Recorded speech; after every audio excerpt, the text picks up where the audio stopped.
Hello good morning दोस्तों। Welcome back to new good way. आज दोस्तों 17 अप्रैल 2023 और 17 अप्रैल 2023 से संबंधित जो भी डेली करंट अफेयर्स के जो क्वेश्चन बनते हैं इन्हें हम आज डिटेल से डिस्कस करेंगे। तो आज के दिन 17 अप्रैल को कौन सा दिवस है वो मनाया जा रहा है। तो 17 अप्रैल को विश्व हीमोफीलिया दिवस के रूप में मनाया जा रहा है। जो 17 अप्रैल है इनको विश्व हीमोफीलिया दिवस है, जो रक्त स्राव विकार के बारे में एक जागरूकता बढ़ाने को मनाया जाता है। और हीमोफीलिया वो हर साल हजारों व्यक्तियों को प्रभावित करता है। और ये एक विरासत में मिलना जो खून है वो बह रहा है, जहाँ विकार है, जहाँ रक्त का थक्का वो ठीक से नहीं जमता, क्योंकि इसमें जो क्लोटिंग फैक्टर है उसकी कमी हो जाती है। और इसी को मद्देनजर रखते हुए 17 अप्रैल को विश्व हीमोफीलिया दिवस के रूप में मनाया जाता है। और आज की वीडियो की आपको पीडीएफ चाहिए तो आप हमारे जो टेलीग्राम ग्रुप है वहां से वीडियो की पीडीएफ है वो प्राप्त कर सकते हैं। और लास्ट में आपको क्वेश्चन भी दिया जाएगा जिसका आंसर है वो आपको कमेंट बॉक्स में लिखना है। तो चलिए दोस्तों स्टार्ट करते हैं क्वेश्चन नंबर 1 से। और आज का वीडियो आपको अच्छा लगे तो चैनल को सब्सक्राइब और इसका बेल आइकन है वो जरूर प्रेस करें, ताकि डेली के जो वीडियो अपलोड कर रहा हूं मैं उनका नोटिफिकेशन है वो आपको मिलता रहे। क्वेश्चन नंबर 1 है कि केंद्र सरकार की जो योजना है वंदे मेट्रो, इसको कब तक शुरू करने की घोषणा वो रेल मंत्री जो अश्विनी वैष्णव है इन्होंने की है। तो इस क्वेश्चन का राइट आंसर है दोस्तों ऑप्शन नंबर बी, ये दिसंबर 2023 तक शुरू करने की घोषणा वो की गई है। जो प्रेजेंट टाइम में रेल मंत्री हैं अश्विनी वैष्णव, इन्होंने जो केंद्र सरकार की इस योजना को दिसंबर 2023 तक जो वंदे मेट्रो इसको शुरू करने की घोषणा की है। और इस घोषणा के बाद जो कई हिस्सों में सेमी हाई स्पीड ट्रेन के रूप में काम करने वाले जो भी वंदे भारत एक्सप्रेस का उसका भी सफल लॉन्च हुआ है। और आने वाले जो मेट्रो नेटवर्क है उसकी भी उम्मीद है कि वह प्रमुख शहरों को जोड़ेगा और एक कारगर परिवहन का साधन है वो प्रदान करेगा। अभी इस जो वंदे मेट्रो है उसकी मुख्य विशेषताएं उन पर एक नजर डाल लेते हैं, इसकी क्या विशेषताएं हैं। तो वंदे मेट्रो वंदे भारत एक्सप्रेस का एक छोटा सा रूप होगा। और यह उन शहरों के बीच चलेगी जो 100 किलोमीटर से भी कम दूरी पे है। ट्रेन है वो उच्च आवृत्ति पर चलेगी, दिन में 4 से लेके 5 यात्राएं होगी। और वंदे मेट्रो में 8 कोच होंगे और जो एक मेट्रो ट्रेन की तरह ये इसमें होंगे। और वंदे भारत एक्सप्रेस के 16 कारों की तुलना में ये 8 कार की होगी। और वंदे मेट्रो का उद्देश्य है कि नौकरी ढूंढने वाले या छात्रों को या एक सस्ते और दक्षिणी प्रदेशों के बीच में एक अच्छा परिवहन सुविधा को प्रदान करना है। और मंत्रालय ने जो चेन्नई में इंटीग्रल कोच फैक्ट्री और लखनऊ में research design and standard organisation है, इनको जल्द से जल्द वंदे भारत ट्रेनों के लिए जो 8 कार के रेक का उत्पादन शुरू करने के निर्देश है वो भी दिए हैं।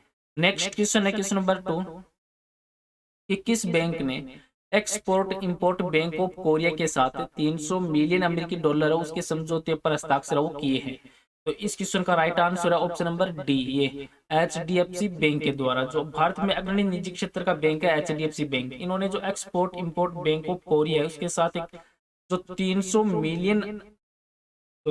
मिलियन अमेरिकी डॉलर है उसके कुल मूल्य के साथ एक मास्टर इंटर बैंक क्रेडिट समझौता है, इस समझौते पर हस्ताक्षर किए हैं। और इस हस्ताक्षर समारोह में गिफ्ट सिटी ये गुजरात में ये संपन्न हुआ। और इसका उद्देश्य है कि HDFC बैंक है इनको विदेशी मुद्रा कोष जुटाने में मदद करना, जिसका उपयोग वो कोरिया से संबंधित जो व्यवसाय है उनका समर्थन करने के लिए किया जाएगा। अब HDFC बैंक है तो HDFC बैंक का जो हेडक्वार्टर वो है दोस्तों मुंबई महाराष्ट्र में इसका हेडक्वार्टर है। और इसकी स्थापना है HDFC की ये अगस्त 1994 में इसकी स्थापना वो हुई थी। और इसके संस्थापक थे बीबू वर्गीज। और इसके प्रेजेंट टाइम चेयरमैन है CM वासुदेव और MD है इसके आदित्य पुरी।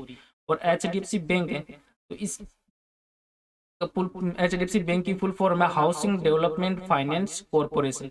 और HDFC बैंक की टैगलाइन है दोस्तों बैंक आपकी मुट्ठी में। अब बैंकिंग से संबंधित जो इंपॉर्टेंट बिंदु बनते हैं उन पर एक नजर डाल लेते हैं कि RBI ने भारत और तंजानिया को व्यापार के लिए राष्ट्रीय मुद्राओं का उपयोग करने की अनुमति प्रदान की है। और RBI ने प्रत्येक नागरिक को जो डिजिटल भुगतान का एक उपयोगकर्ता बनाने के लिए एक मिशन भी शुरू किया। और वित्त वर्ष 2024 में नए चालू खाते और बचत खाते वो SBI के द्वारा शुरू किए जाएंगे। और RBI ने जो मुसीरी अर्बन कोऑपरेटिव बैंक है इस पर भी प्रतिबंध लगाया है। और RBI ने मौद्रिक नीति के लिए जो उपयोगी इनपुट इकट्ठा करने के लिए 2 सर्वेक्षण वो भी शुरू किए हैं। और DBS बैंक इंडिया है इन्होंने डिजी पोर्टफोलियो शुरू किया है। और फिनो पेमेंट्स बैंक है इन और राजस्थान रॉयल्स ने जो डिजिटल बैंकिंग साथी के रूप में एक समझौता वो किया है। और RBI ने नीरज निगम है इनको कार्यकारी निदेशक के रूप में नियुक्त किया है। और बैंक ऑफ महाराष्ट्र ने जो पुणे में स्टार्टअप के लिए अपनी पहली समर्पित शाखा का उद्घाटन भी किया है। नेक्स्ट क्वेश्चन है क्वेश्चन नंबर 3 कि किस अंतरिक्ष एजेंसी ने जो क्रेब नेब्यूला है इसकी तस्वीर वो जारी की है। तो इस क्वेश्चन का राइट आंसर है दोस्तों ऑप्शन नंबर डी, ये नासा के द्वारा जारी की गई है। जो क्रेब नेबुला है वो एक सुपरनोवा अवशेष है और पल्सर पवन जो निहारिका है जो वृषभ नक्षत्र में पाया जाता है और पृथ्वी से लगभग ये 6500 प्रकाश वर्ष की दूरी पे स्थित है और इसकी छवि है जिसे इमेजिंग एक्सरे पोलरिमेट्री एक्सप्लोरर है इस अंतरिक्ष यान का उपयोग करके कैप्चर किया है, जिसमें नासा के द्वारा ये जारी की गई है। अब नासा है तो नासा का जो हेडक्वार्टर है वो है वॉशिंगटन डीसी में। वॉशिंगटन डीसी में नासा का हेडक्वार्टर है और नासा की स्थापना वो जुलाई 1958 में इसकी स्थापना वो की गई थी और इसके जो एमडी है वो चार्ल्स बोल्डेन और डेप्टी एमडी है वो है लॉरी गावर। अब नेक्स्ट क्वेश्चन है क्वेश्चन नंबर 4 कि ICC player of the month का जो मार्च 2023 महीने के लिए अवार्ड वो किसने जीता है। तो इस क्वेश्चन का राइट आंसर है दोस्तों ऑप्शन नंबर डी, ये ए और बी, जिसमें साकिब अल हसन के द्वारा जीता गया और हेनरिक जो इसमी है इनके द्वारा जीता गया। जो आईसीसी है इन्होंने मार्च 2023 के लिए ICC player of the month award के विजेताओं की घोषणा की और बांग्लादेश के जो साकिब अल हसन है इन साकिब अल हसन को ICC men's player of the month के रूप में नामित किया, जबकि जो रवांडा की जो हेनरीट है इन हेनरीट को आईसीसी महिला प्लेयर ऑफ द मंथ के रूप में चुना है और साकिब अल हसन ने दूसरी बार जो ICC men's player of the month है इसका पुरस्कार जीता और पहली बार इन्होंने जो जुलाई 2021 में ये पुरस्कार वो अपने नाम किया था। ICC player of the month का जो जनवरी का मिला था अवार्ड वो मिला था शुभमन गिल को। शुभमन गिल को जनवरी महीने का प्लेयर ऑफ द मंथ का अवार्ड मिला था। अब स्पोर्ट्स से संबंधित जो इंपॉर्टेंट बिंदु बनते हैं उन पर एक नजर डाल लेते हैं कि धोनी रैना सहित जो 5 भारतीयों को एमसीसी ने आजीवन मानद सदस्यता प्रदान की है और श्रीलंका आईसीसी क्रिकेट विश्व कप है ये 2023 के लिए सीधे क्वालिफाई करने में नाकाम हो रहा है और राजस्थान में जो दुनिया का तीसरा और भारत का दूसरा सबसे बड़ा क्रिकेट स्टेडियम है वो बनेगा और साकिब अल हसन है ये T20 क्रिकेट में सबसे ज्यादा विकेट लेने वाले गेंदबाज वो बने हैं। और फरवरी महीने के लिए जो ICC player of the month का अवार्ड वो एस्ले गार्डनर और हैरी ब्रुक के द्वारा जीता गया और डी गुकेश ने विश्व शतरंज आर्मागेडन एशिया और ओशिनिया इवेंट में खिताब वो जीता है और बेन स्टोक्स है ये टेस्ट सीरीज में सबसे ज्यादा छक्के लगाने वाले बल्लेबाज वो बने हैं और विराट कोहली है तो इनको अंतरराष्ट्रीय क्रिकेट में 25,000 रन बनाने वाले छठे बल्लेबाज बने हैं।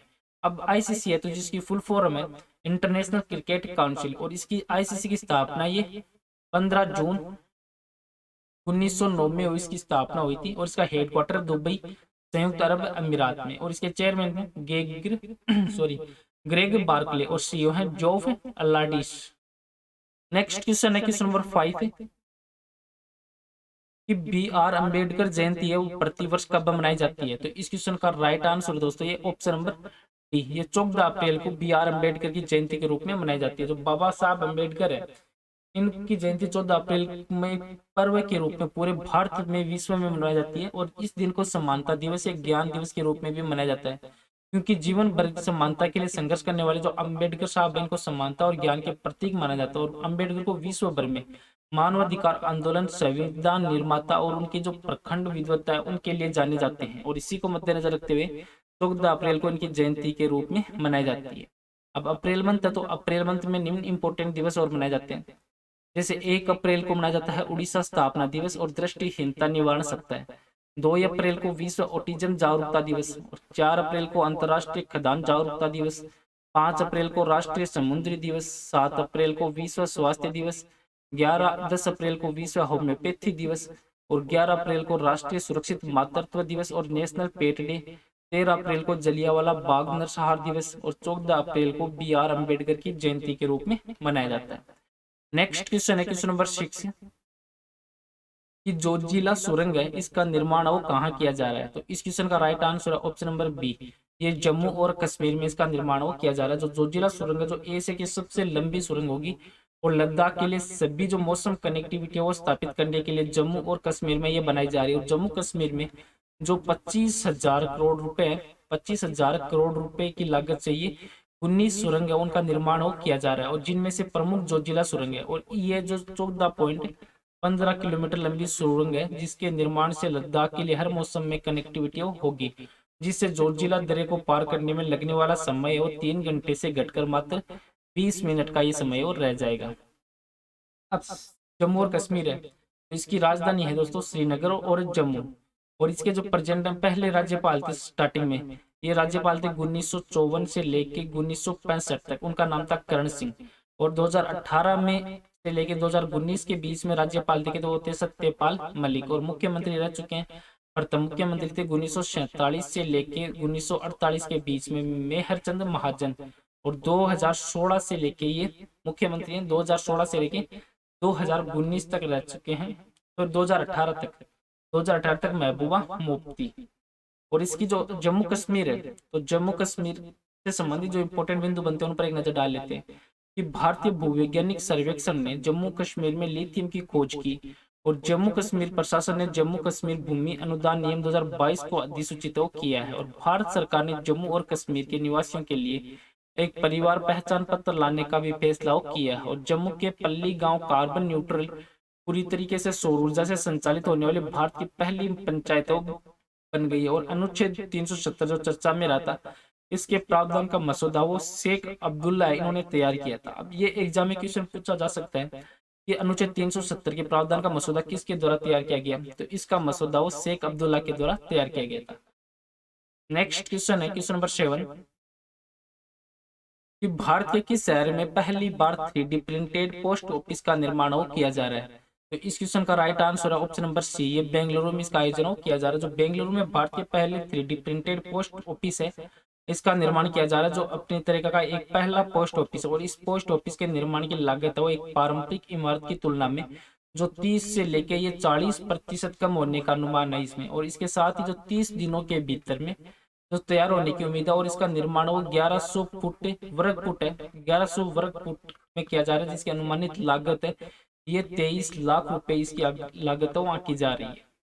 नेक्स्ट क्वेश्चन है क्वेश्चन नंबर 8 कि इंसिडेंट एंड ट्रैफिकिंग डाटाबेस है, ये किस अंतरराष्ट्रीय संगठन का एक सूचना डेटाबेस है, तो इस क्वेश्चन का राइट आंसर है दोस्तों ये ऑप्शन नंबर ए, IAEA, जिसकी फुल फॉर्म है इंटरनेशनल ऑटोमिक जो एनर्जी एजेंसी, और हिंदी में अंतरराष्ट्रीय परमाणु ऊर्जा अभिकरण। तो इसमें जो ITDB है वो अनाधिकृत गतिविधि और नियामक नियंत्रण के दायरे से बाहर है। जो भी रेडियो धर्मी सामग्री है उनसे जुड़े जो अवैध तस्करी है उनकी घटनाओं की एक अंतरराष्ट्रीय परमाणु ऊर्जा एजेंसी है ये IAEA, इसकी सूचना प्रणाली। और ITDB है, ITDB ये इन्होंने हाल ही में जो एक फैक्ट शीट है वो जारी की थी। और इस फैक्ट शीट के अनुसार वर्ष 2022 में जो परमाणु और अन्य जो रेडियो धर्मी सामग्री से जुड़े जो भी अवैध या अनाधिकृत गतिविधियां उनकी कुल जो 146 घटनाएं हैं वो इसमें दर्ज की गई है। अब अंतरराष्ट्रीय परमाणु ऊर्जा अभिकरण है, तो ये एक